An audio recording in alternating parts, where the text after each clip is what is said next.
साल 2024। दिल्ली यूनिवर्सिटी का पुराना आंगन। यहाँ इतिहास सांस लेता है। आज 25 साल पुरानी एक टाइम कैप्सूल खोली जा रही है। सब उत्साहित हैं उस बीते हुए कल की एक झलक देखने को। प्रोफेसर आरव शर्मा के कांपते हाथों ने जंग लगा बक्सा खोला। अंदर से कुछ पुरानी तस्वीरें, एक अखबार और कुछ सिक्के निकले। तालियों की गड़गड़ाहट। लेकिन आरव की नजरें बक्से की तह में रखी एक चीज पर जम गईं। वो कोई पुरानी चीज नहीं थी। वो एक धातु का छोटा सा घन था, जिसकी सतह पर नीली रोशनी की महीन रेखाएं धड़क रही थी। उसे हाथ में लेते ही एक हल्की सी गुनगुनाहट महसूस हुई, जैसे कोई सोई हुई शक्ति जाग गई हो। आसपास की भीड़ को पुराने सिक्कों में दिलचस्पी थी, पर आरव के लिए समय उसी एक पल में ठहर गया था। ये चीज 1995 की नहीं हो सकती। ये तो भविष्य की लगती है, एक ऐसा भविष्य जो अभी आया ही नहीं। अपने ऑफिस की खामोशी में आरव उस घन को देख रहे थे, जो उनकी पुरानी मेज पर बेमेल सा लग रहा था। ये जगह पुरानी किताबों, पांडुलिपियों और धूल की गंध से भरी थी। हर चीज का एक इतिहास था, एक कहानी थी, सिवाय इस घन के। तभी दरवाजे पर दस्तक हुई। रिया, उनकी सबसे होनहार स्टूडेंट, अंदर आई। उसकी आंखों में भविष्य के सपने चमकते थे। सर, सब लोग नीचे सेरेमनी की बात कर रहे हैं। कहते हैं आपको कुछ बहुत अनोखा मिला है। आरव ने बिना कुछ कहे घन की तरफ इशारा किया। रिया की नजरें उस पर पड़ी और उसकी सांसें अटक गईं। उसने अपना टैबलेट निकाला और घन को स्कैन करना शुरू कर दिया। सर, इसमें कोई बैटरी नहीं है, कोई सर्किट नहीं है। फिर भी इसमें से एक कमजोर एनर्जी सिग्नल आ रहा है। ये नामुमकिन है। आरव ने अपनी ऐनक ठीक की। नामुमकिन तो है रिया, पर हमारी आंखों के सामने है। रिया के कुछ देर प्रयास करने के बाद घन की सतह पर रोशनी तेज हो गई। उसने आरव की तरफ देखा। सर, मुझे लगता है मैंने इसे एक्टिवेट करने का तरीका ढूंढ लिया है। एक स्पर्श और ऑफिस की हवा में नीली रोशनी का एक फव्वारा सा फूटा। धूल के कण उस रोशनी में नाचने लगे। दोनों के सामने एक इंसान का होलोग्राम बन गया। वह लगभग आरव की ही उम्र का था। आंखों में एक अजीब सी समझदारी और चेहरे पर गहरी चिंता। मेरा नाम डॉक्टर विक्रम सिंह है, उस छवि ने कहा। उसकी आवाज साफ थी, जैसे वो वही खड़ा हो। अगर आप ये संदेश देख रहे हैं तो इसका मतलब है कि हमारा भविष्य, स्वच्छ ऊर्जा, अंतरिक्ष की यात्राओं और इंसानी एकता का भविष्य मिटा दिया गया है। हमारी टाइमलाइन टूट चुकी है। होलोग्राम में उनकी दुनिया की झलकियां दिखने लगी। हवा में तैरती गाड़ियां, हरे भरे शहर, चांद पर बना भारतीय बेस। ये एक सपना था, एक ऐसा सपना जो कभी सच नहीं हुआ। होलोग्राम हवा में विलीन हो गया, पर उसकी आवाज और वो तस्वीरें ऑफिस में गूंजती रहीं। रिया की आंखें फटी की फटी रह गईं। सर, क्या आपने वो देखा? वो टेक्नोलॉजी, वो दुनिया, ये सच है। लेकिन आरव, जो अपनी पूरी जिंदगी तथ्यों और सबूतों के बीच जिया था, उसका दिमाग इसे मानने को तैयार नहीं था। उसने अपनी कुर्सी पर बैठते हुए कहा, रिया, ये कोई बहुत ही एडवांस मजाक है। किसी ने हमें बेवकूफ बनाने के लिए ये सब किया है। टाइमलाइन का टूटना, ये सब विज्ञान कथाओं में अच्छा लगता है, हकीकत में नहीं। रिया ने घन को उठाया। मजाक? सर, इस टेक्नोलॉजी का मजाक भी आज कोई नहीं बना सकता। ये हमारे समय से कम 50 साल आगे है। हमें इसकी जांच करनी होगी। हमें जानना होगा कि डॉक्टर विक्रम सिंह कौन थे। आरव खामोश रहे। उनका दिल कह रहा था कि रिया सही है, पर उनका दिमाग इस असंभव सच को स्वीकार करने से डर रहा था। कई दिन बीत गए। आरव का ऑफिस अब एक जांच केंद्र बन चुका था। जहां पहले सिर्फ इतिहास की किताबें होती थी, वहां अब 1995 के पुराने अखबार, यूनिवर्सिटी के रिकॉर्ड्स और फाइलों के ढेर लगे थे। आरव एक पुराने माइक्रोफिल्म रीडर पर झुके हुए थे। उनकी आंखें दशकों पुराने टेक्स्ट को छान रही थी। उनका संदेह अब एक जुनून भरी जिज्ञासा में बदल गया था। वो डॉक्टर विक्रम सिन्हा का कोई भी सुराग ढूंढ निकालना चाहते थे। दूसरी तरफ रिया मेज पर बैठी अपने टैबलेट पर घन से निकले डेटा की जटिल धाराओं को समझने की कोशिश कर रही थी। उनके बीच एक खामोश साझेदारी बन गई थी। आरव अतीत की धूल छान रहे थे और रिया भविष्य के कोड तोड़ रही थी।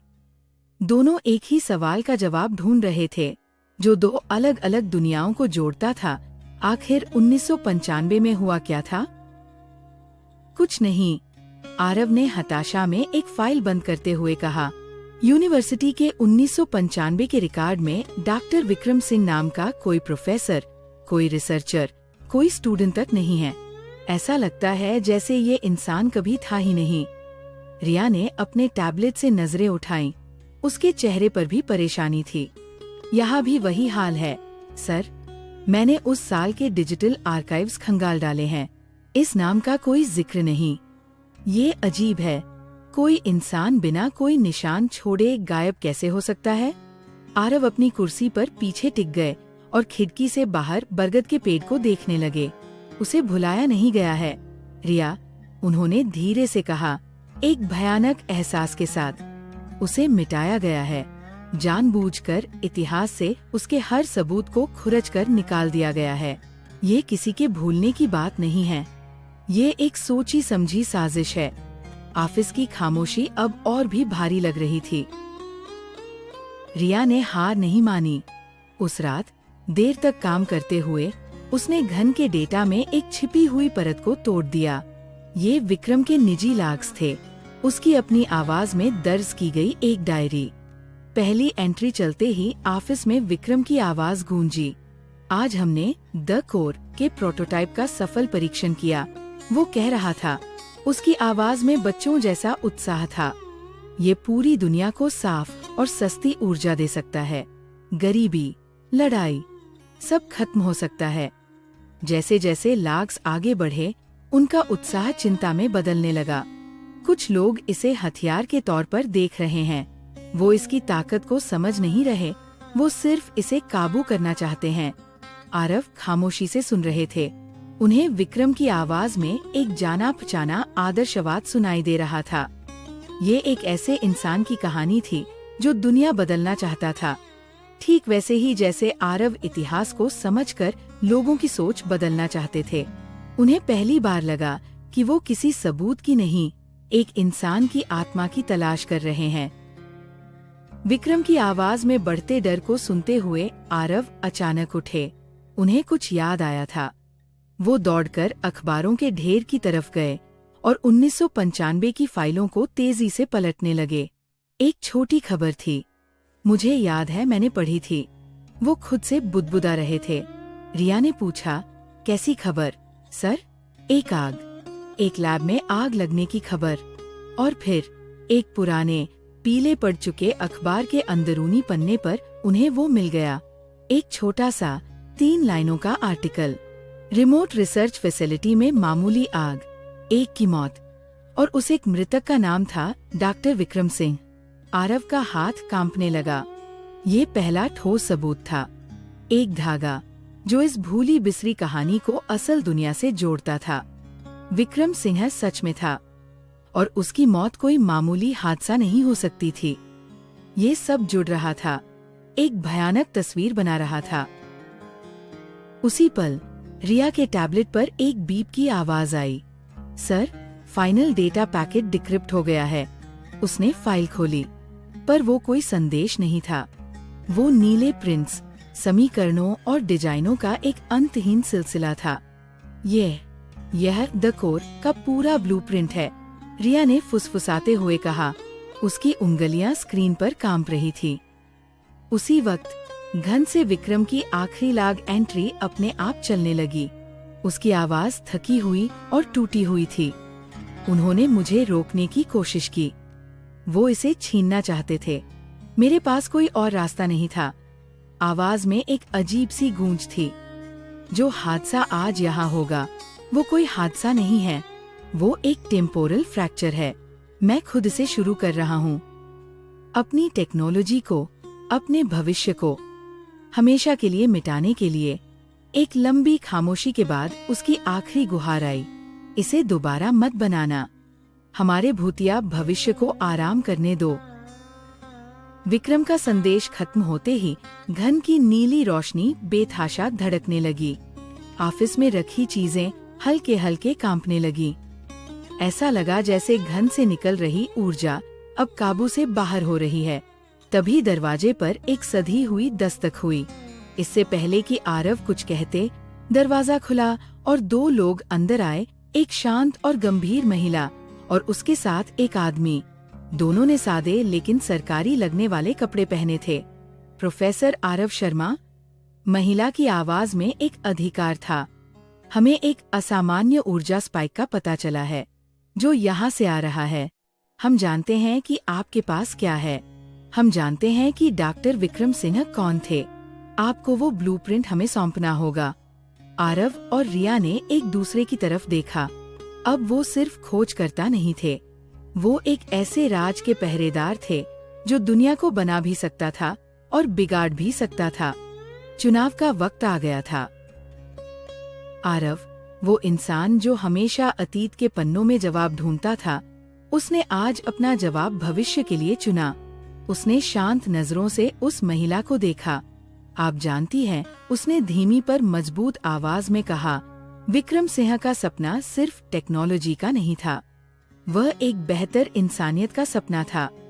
सच्ची तरक्की सिर्फ नई मशीनें बनाने से नहीं आती, बल्कि इस समझदारी से आती है कि उन्हें कब इस्तेमाल नहीं करना है।